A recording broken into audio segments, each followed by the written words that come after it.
Her hidden chapter. අද කතා කරන්නේ දෙවනි chapter එක ගැන.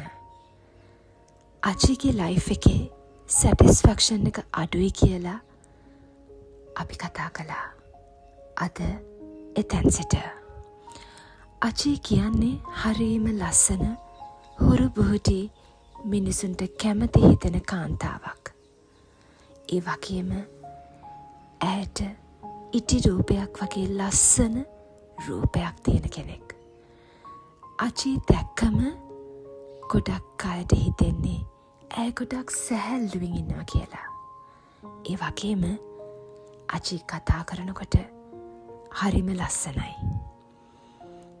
අචී කියන්නේ හොඳට ඉගෙන ගත්ත එයාගේ බබාලට හොඳින් උගන්වන හොඳ අම්ම කෙනෙක්.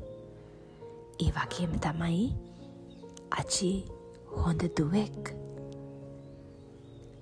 අචිට අනිත් අයට උදව් කරන්න හොඳ හිතකුත් තියෙනවා.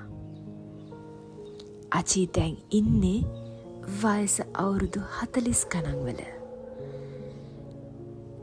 මේ කාලෙට හස්බන්ඩ්ගේ ආදරේ ගොඩක් හොයනවා. ඒ වගේම සමහර හස්බන්ඩ්ලත් ආදරේ ගොඩක් හොයන කාලයක්. අචී කියන්නේ කවදාවත් අචිගේ හස්බන්ඩ් ගැන වැරදි දෙයක් කියන කෙනෙක් නෙවෙයි. අචී හස්බන්ඩ්ට ගොඩක් ආදරේ. මෙන්න මේක තමයි ජීවිතවල තියෙන ගැටලුව.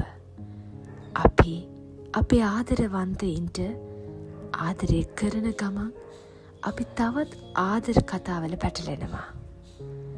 අපි නැවත හමුවෙමු ඒ පැටලිලි ගැන කතා කරන්න අචීගේ කතාවෙන්.